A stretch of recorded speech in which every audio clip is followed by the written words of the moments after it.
Thanks for tuning into this week's adventure. If you're new here, hit that subscribe button to follow us on our lap. After various detours and flooded roads, we finally make it to camp. We check out the awe-inspiring Wave Rock and Hippo's Yawn. We test out the super salty man-made lake, find a cave that had a shocking past, and finally, we find an awesome free camp at the beach. Well, good morning. We finally made it to Wave Rock, and let me tell you, it was a journey and a half. It was mission. It was a mission. So we got to Norseman, so we finished Nullarbor, got to Norseman, and it was absolutely pouring down. Yeah, like big it was storm, raining, like thunder, huge. lightning. We originally thought we'd go up to Kalgoorlie, but then we're like, no, we really want to do Wave Rock. So we're like, yep, let's go to Wave Rock. Turns out that the road from Norseman to Hyden, which is where Wave Rock is, and it's a shortcut. It's only like 3 hours, but it's an unsealed road. Yeah, and it was flooded and it was washed road out. Closed. So we're like, okay, so we could head up towards Kalgoorlie and then come back around, but we'd heard that there was flooding there, or we could come down to Esperance and then come back around. And we end up choosing that route. Turned out to be the longest one, but that didn't come without some issues either. We had a bunch of diversions. We ended up on this dirt unsealed road for 50 odd kilometres. Yeah. It was pretty, and the funny thing was is more that flooding, but more flooding. passable. Yeah, but yeah, definitely an interesting sort of journey. Yeah, it was. It was a long day in the car, but we did make it here. But yeah, so we're at Wave Rock. We got into a powered site, but it's an ensuite site. Ensuite powered site. So That's they all said they they had. were fully booked and that's all they had left. So it was $150 for 2 nights, and that's an ensuite powered site. But that does gain you entry to Wave Rock. Yep. Which is normally $12 a car or $7 a person, I think it is. Something like that. And it gains you entry to the Salt Lake pool. The Salt Lake pool. Which is right next to Magic Lake. Yep. And that's where you get to go in for a dip, and there's that much salt in the water that you basically cannot sink. So you'll be weightless and floating. So hopefully we get to hit that today. Yeah, so a little bit expensive, but by the time you sort of take out those sort of entry fees into the Wave Rock. The salt pool to get in there to go for a swim is $10 per adult and $5 for a kid. Yeah. So that's $30 for us. $30, and then you got the $12 for Wave Rocks. That's $42. So yeah. So yeah, it's sort of it's a bit better value. So there is another campground just out of town here a little bit, but then you've got to add on those prices to get in because you don't get them all sort of included. And we were able to just walk from our caravan to Wave Rock and Hippo's Yawn, and we can walk to the Salt Lake too. Yeah. We can either walk or drive. Anyway, we're going to go and hit up Wave Rock now. Yeah. Go hike up that Wave Rock. And Hippo's Yawn. And Hippo's Yawn.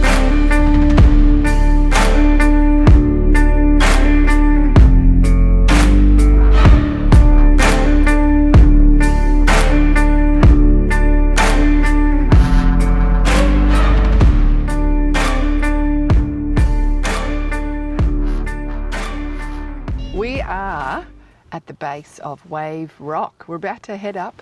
It's a small walk. I think it's 350 odd metres each way. We're going to go walk the ridge of the Wave Rock.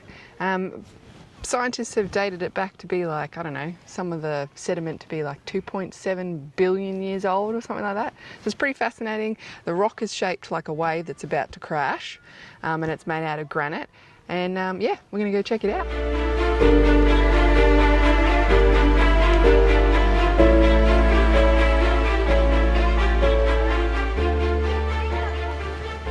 How cool is this, babe?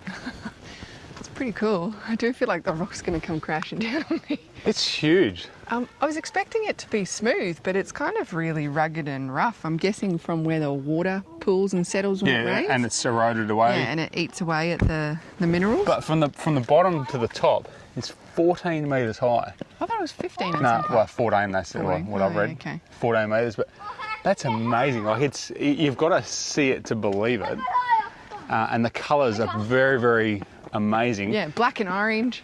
And they reckon if you come here on sunset or sunrise, it just pops. So I think tonight we're going to come out we'll come and back. take a look and see how it looks on a sunset. I reckon it'll be amazing.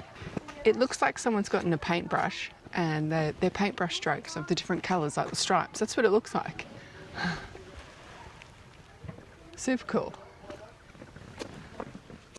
So I'm wondering if the curvature of this Wave Rock would work like Whispering Wall back in Adelaide. back in South Australia. Maybe we'll have to give it a go. Stand one person at one end, another at the other end, and say something and see if it echoes and the noise travels down the wall. All right, we'll give it a go. Sarah, can you hear me?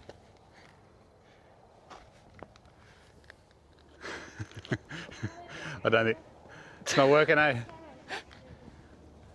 Hello. Oh, I can hear you a little bit. Hello. It doesn't work as good as the Whispering Wall in Adelaide. Well, that was a fail. I'm presuming if it worked, they would have signposted it and it would have been really cool for everyone to give it a go. But anyway. So just around the corner from Wave Rock is another rock called Hippo's Yawn. Yeah, and it looks like, it's supposed to look like a big hippo's mouth, like it's yawning. Like it's opening, yeah. Yeah. So it's a 1.4 kilometre walk, and I say it's pretty easy. So we're just going to go for a bit of a walk now and go check that out. So I can't believe how big this actual rock is. Hey, like this is like Wave Rock is only like the one section of the rock where it's got that nice big curve. Yeah. But the actual rest of this walk that we're heading towards Hippo's Rock, is Yawn. it? Hippo's Yawn. It's like this one massive, continuous granite boulder. Like it is absolutely huge, and it's sort of like hard to sort of get your mind around how big it is, unless you're actually here sort of in person. But wow, it is amazing. So you can walk on top of it, and you can probably see those people just at the top, just over there, on top of that ridgeline. And you can see there's a fence along there, across the top here. We'll talk about that in a little bit more, but that's a little bit of interesting sort of history that WA has.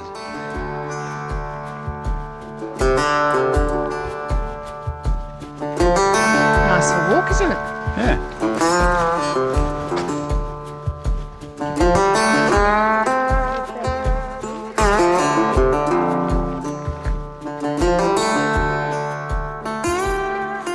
Well, how cool is this, babe?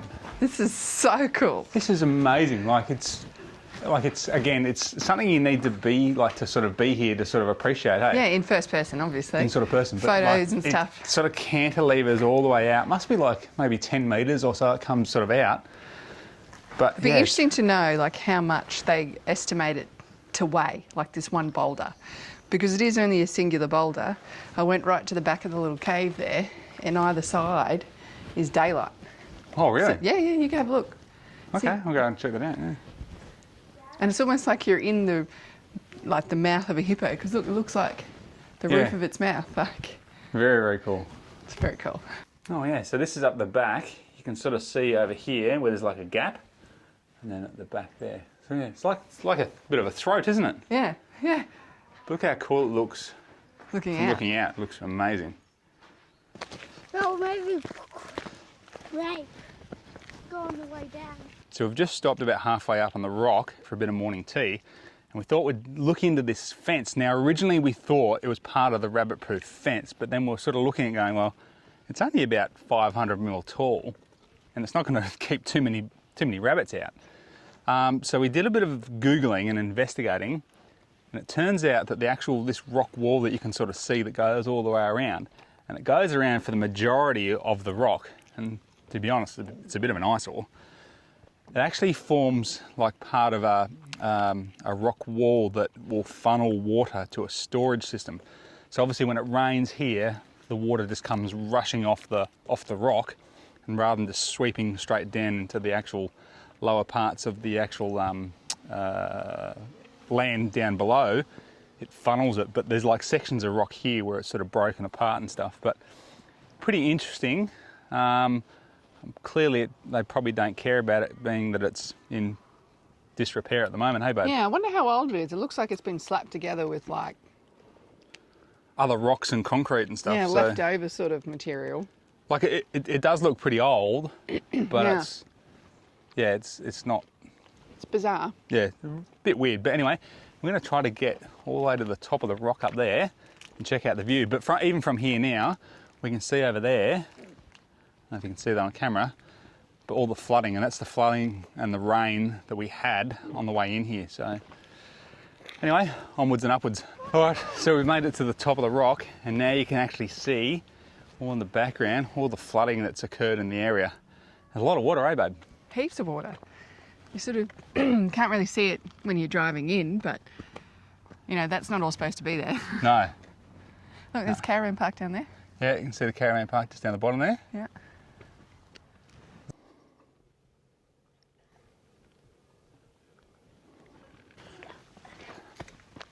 You can do it, Lockie. So this little watercourse here, it's actually spilling over Wave Rock. So when we're down the bottom before, we can see water coming down Wave Rock. This is where it's sort of coming from. Pretty cool. Wave Rock Caravan Park is situated just outside the township of Hyden and right next to Wave Rock itself. The caravan park offers powered and unpowered options, and we had an ensuite site. It has a pool and an old school playground, a large communal undercover area and barbecues.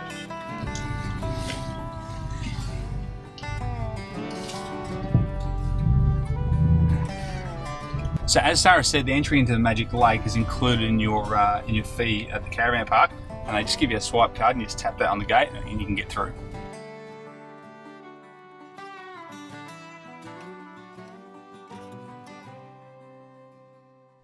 All right, we've arrived here at the salt pool. What do you reckon? Yeah, it's pretty cool. It's a really pretty turquoise green colour, like greeny blue, or jade colour even. Yeah, it's about sort of 40, maybe 50 metres sort of in diameter. Yeah, I don't know how deep it is. Yeah. I don't know whether we should dive in or not dive in. Yeah, but there is a Wave Rock resort which is right behind us here, but it looks pretty desolate. Like, I don't know if it's used for School camps or something like that. But anyway, let's jump in the water.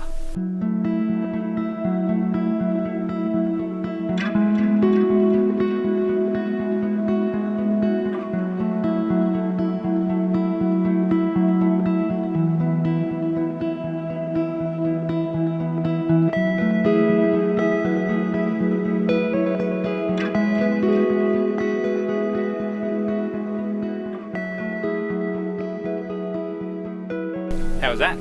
It was really nice. It's refreshing.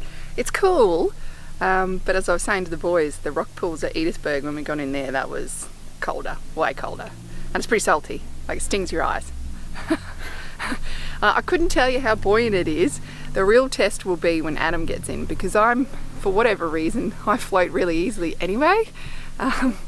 So I was floating quite easily, but the real test will be when Adam gets in to see if he floats. So that was very cold. That was colder than the Edithburgh pools because I stayed in there longer. But that was colder. I thought I was going to stay in there longer. And that was way too salty. Oh! Oh, Dad's floating!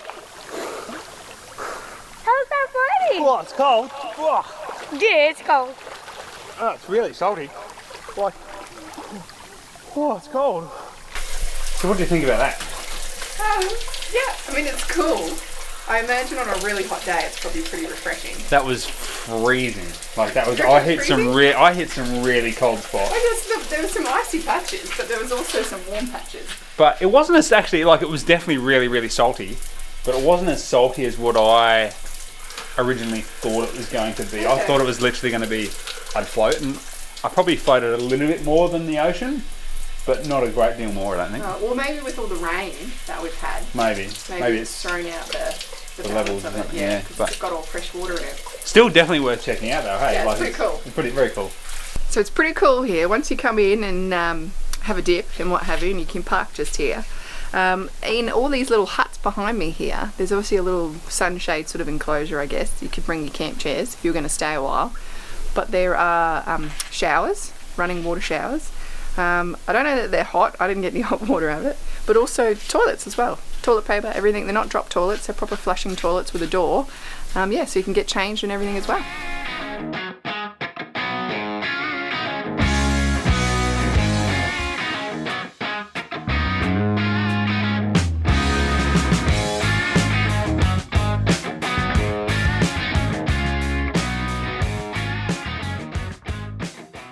So we've travelled 15 minutes up the road from the Wave Rock campground and we've arrived at Mulka's cave.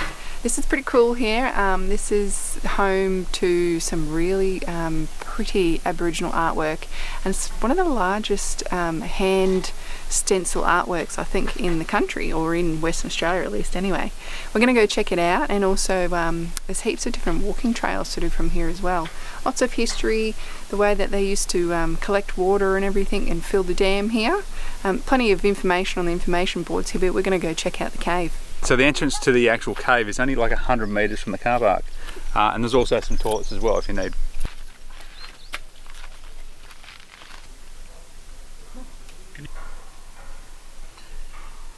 Right, so on some of the little information boards and signs out the front, they go on to tell you about the legend of Mulka, and apparently he was the illegitimate son of an Aboriginal woman who had child with him, and with someone who she wasn't allowed to marry, and because the marriage was forbidden, apparently then that is why he was sort of cursed in a way and was born cross-eyed. Now because of that, he wasn't able to hunt and join his people in hunting with spears and things like that. Because of his cross-eyed, he wasn't accurate, so he got frustrated and took to killing children apparently, and hiding out in this cave here. So it's kind of spooky to think, is it true, is it not true? And then he ended up killing his mother. Yeah, and the legend goes on to say that his mum got quite worried about him, and then he ended up killing her, and then he went on the run and he left the cave, and the local tribes people tracked him down and they killed him and said he wasn't worthy of a ritual, of a burial, and just left him for the ants to eat. So yeah, it's a little bit... Pretty morbid and a little bit eerie to be in here. But yeah, the handprints are something else, and the sign too said that there's over 450 odd artworks in here, or handprints. The majority of them are stencil, and what was the ratio? They were 3 to 2 more left-handed handprints than right-handed handprints. And they haven't been able to do any accurate dating in here, have they? No. Sort of to see how old some of the artwork are.